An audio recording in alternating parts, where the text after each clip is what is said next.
We're going to be looking at buses in this lesson, following on from the processor last time. And we're going to be recapping memory itself, just so we're all clear on that, and then how the processor is linked to memory. And the thing that links them is called buses, and we're going to be looking at what each type of bus does. So what is backing storage? That's where you save all your files. You've got your classic hard drives, that's a little bit like a record player, and you've got your faster solid state drives that are also a lot more durable. They are more expensive, however, but they're getting cheaper nowadays. These are the things that keep your data even when you switch off your computer. It's where when you press the save button in the top left or whatever, it's where the file gets stored to. But then we've got main memory. That's what is open at the moment. It's anything that's open in the now. And so it stands for random access memory. It is short-term storage.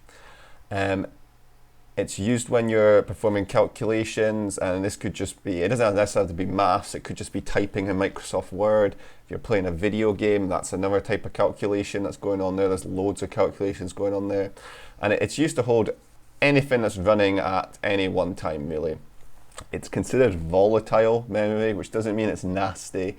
Volatile memory in this context means when you turn off the computer, everything is lost. That's why you need to save it to backing storage before it's, well, so you don't lose it. So this is your long-term memory, the same way we have long-term memory, and this is your short-term memory, the same way we have short-term memory. You have lots of memories, but unless it's impactful to you, you don't remember it for the rest of your life. You're not going to remember every single meal you've had. That's going to be lost in short-term memory. Unless, I guess, it was a really great meal, and then you'll put it into your backing storage into your long-term memory. RAM is obviously, it's a lot faster than backing storage, but it is, we were talking about registers last time, so which is built onto the processor. It's not as fast as that because, well, it's literally built onto the processor. Saying that, the registers, there's 16 of them. RAM can contain billions of little locations, so that's obviously the advantage there. As I was just saying, can contain billions. Because there's so many of them, every location in RAM needs an address. So just think of a street, they're all numbered effectively. They're numbered in binary, but they all actually have got a number assigned to them so you can find it, and that's important going forward when we talk about buses. Now, bus in computing is a set of wires which connect the processor to the other parts inside the computer system. There's loads of buses, but we're just interested in the processor and memory buses, these ones here. So let's just kind of jump into it. An address bus identifies a storage location in main memory, and what it will do is it will carry that information from the processor to the memory. So this is what I was talking about. Each one has a location. So the processor, sometimes you need to find say an empty space, or maybe it has to pick something up. So the address bus will travel over this way and look for well, it will carry the number over to go find the location you're looking for. It is one way, which is referred to, and you need to know this word, as unidirectional.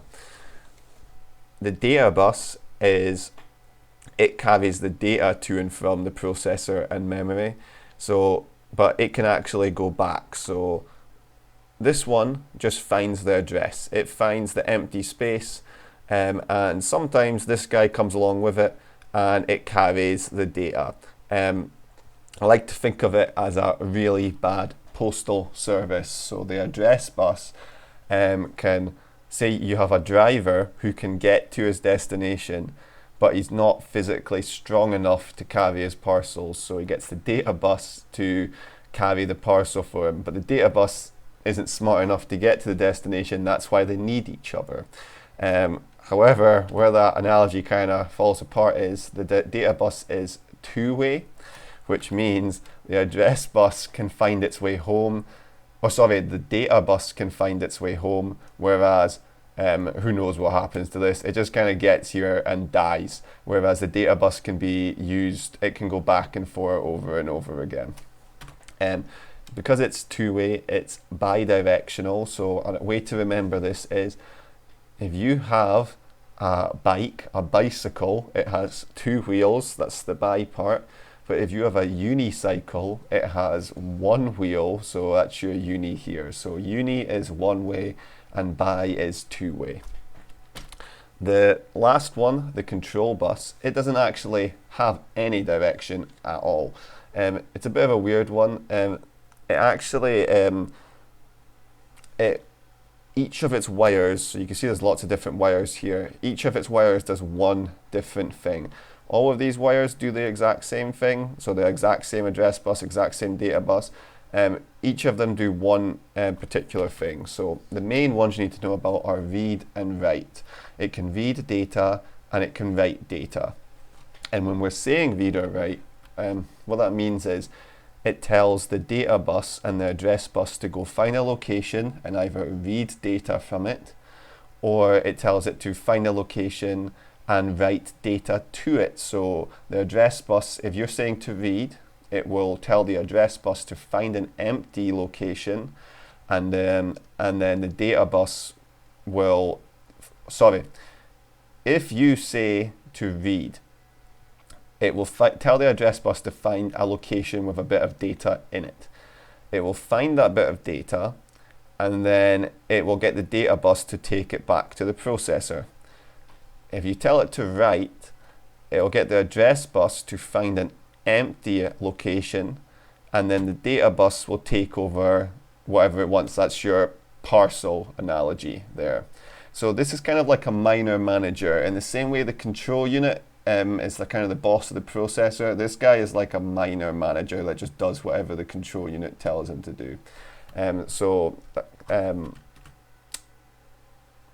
read and write are the two main things you need to know. A weird way to remember this, I got told this years ago by a student actually, I think he's just left now, but it was just so dumb, I'll never forget it. Maybe you guys might find this useful, where a weird way to remember this is to think that a control bus is literate. And when I was told this, it was told like a really bad joke, and I didn't get it. Why is a control bus literate? It's because if you're literate, you can read and you can write. I don't know, maybe that will help you. Here's a diagram again with the directions. So like I said, unidirectional address bus, bidirectional data bus, and this one has no direction whatsoever. And that's it really. Hopefully this was helpful. If you can complete the quiz just to test yourself and let me see how you're doing, that would be great. Right, thank you, bye.